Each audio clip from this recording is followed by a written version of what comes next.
एक लंबे समय पहले एक गांव में जगदम्बा नामक एक कंजूस और घमंडी जमींदार थी। सिर्फ अमीर होने के कारण वो उसके पास काम कर रहे सारे लोगों को भला बुरा कहती थी।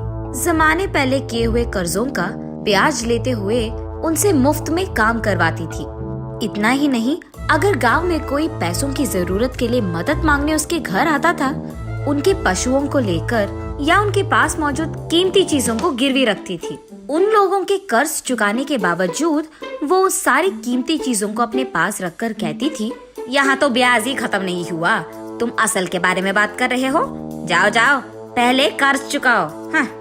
हर रोज उसके पास मौजूद गहने और पैसा देख वो बहुत खुश हो जाती थी और इसी सोच में पड़ी रहती थी कि और पैसे कैसे कमाऊं, इन पैसों को दुगना कैसे बनाऊं। दूसरी तरफ जगदम्बा का बेटा शहर में पढ़ाई खत्म करके घर वापस आता है। अपने बेटे को देख जगदम्बा का तेज दिमाग एक योजना बनाता है। तुरंत पंडित को बुलाकर मेरे बेटे की शादी करनी है, यहाँ मौजूद सारे गाँव में मुझसे भी अमीर खानदान की बेटी लाओ, ऐसे कहती है।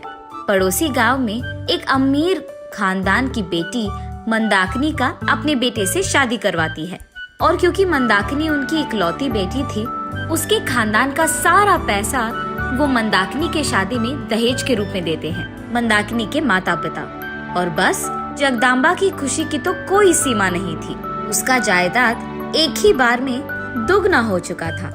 लेकिन मंदाकिनी जगदम्बा की तरह कंजूस नहीं थी। वो अपना मनपसंद खाना खाती थी, मनपसंद चीजें करती थी और उसको जैसे पसंद था वैसे ही रहती थी। लेकिन यहाँ उसकी सास दिन ब दिन कंजूस बनते जा रही थी। एक दिन जब मंदाकिनी टीवी देख रही थी, जगदम्बा आकर इतनी हरी भरी प्रकृति है, इतना अच्छा मौसम है, तुम घर में टीवी क्या देख रही हो?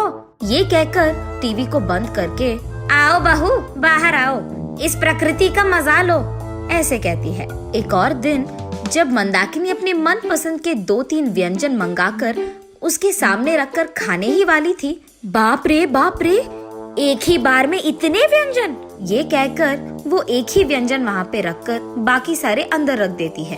अपनी सास की कंजूसी देख मंदाकिनी थक जाती है और वो ठान बैठती है कि वो अपनी सास को सबक भी सिखाएगी और उनमें बदलाव भी लाएगी। वो उसके घर में मौजूद पुराना टीवी फेंककर एक बड़ा टीवी और फैन को निकालकर एसी लगवाती है।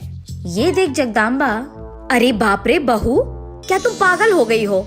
इतने पैसों का नुकसान क्यों कर रही हो? वैसे इन सब की अब क्या जरूरत है? जानती भी हो कि करंट बिल कितना आएगा। ये सब मेरे पैसों से खरीदा है मैंने, इससे आपका कोई लेना देना नहीं है। तुम्हारे पैसे? यहाँ कहाँ से आए तुम्हारे पैसे? मेरे माँ बाप ने मेरी जायदाद दहेज में दिया था तुम्हें सासू माँ, ये भूलिए मत। अब आपके पास जितना भी पर जायदाद मौजूद है ना, उसमें आधा हिस्सा मेरा है। मेरे पैसे मेरी मर्जी, ऐसे घमंड से बोलती है। जगदम्बा बहस नहीं कर पाती है और चुपचाप वहाँ से चली जाती है। अगले ही दिन बाहर से अलग प्रकार के व्यंजन मंगवाकर उन सबको खाने लगती है मंदाकिनी। ये देख जगदम्बा, हाय भगवान, बाप रे, ये कौन सी खाना है बहू?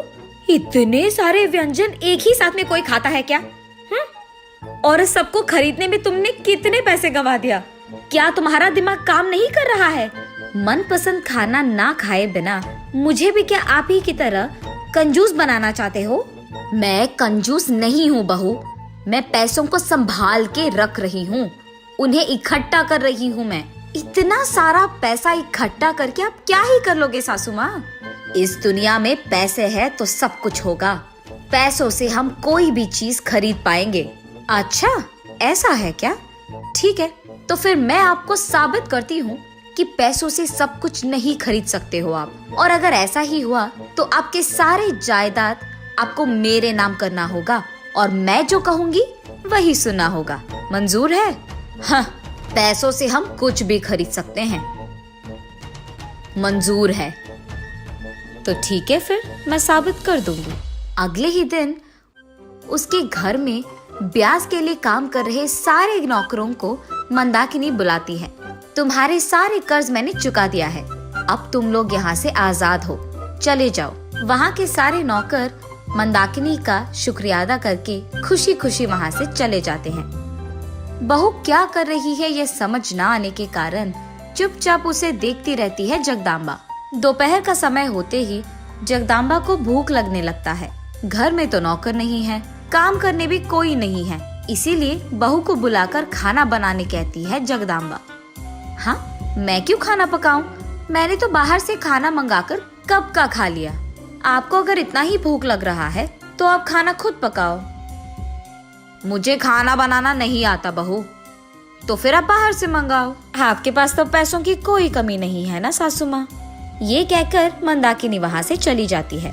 जगदाम्बा को पैसे खर्च करने की इच्छा नहीं होती है, इसीलिए सारा दिन वो भूखे पेट पे ही सोती है। अगले दिन जोर की भूख लगने के कारण जगदाम्बा रसोई घर का काम देने के लिए नौकर को ढूंढने गांव में जाती है, लेकिन उसे देख कोई नहीं आता है। ऊपर से ब्यास का नाम लेकर इतने दिन हमको तुमने सताया है कि तो होना ही था। हाँ, ऐसे कहते हैं। ये सुनकर जगदाम्बा कुछ नहीं कह पाती है और वहाँ से चली जाती है। जगदाम्बा को देख मंदाकिनी, क्यों सासू माँ, क्या हाल? आपको नौकर नहीं मिले क्या? हाँ, मैंने तो ये भी कहा कि मैं पैसे दे दूंगी, फिर भी कोई नहीं आया। समझा आपने? पैसों से सब कुछ नहीं खरीद पाएंगे आप। पैसों से सब खरीद पाओगे, ये सोच बेवकूफी है। और अब जो आप हार गए, आपका सारा जायदाद मेरा है। घर की जिम्मेदारी मुझ पर छोड़ दीजिए और आप एक कोने में बैठकर खुश रहिए, बाकी मैं संभाल लूंगी। ऐसे कहती है मंदाकिनी। जगदाम्बा चुपचाप घर की जिम्मेदारी और चाबी दोनों मंदाकिनी के हाथ में सौंप देती है और चुपचाप कोने में बैठी रहती है जगदाम्बा। नैतिक, इस सारी दुनिया में सब कुछ पैसों से नहीं खरीद पाओगे। हमारे व्यवहार से ही कुछ चीजों को कमाया जाता है।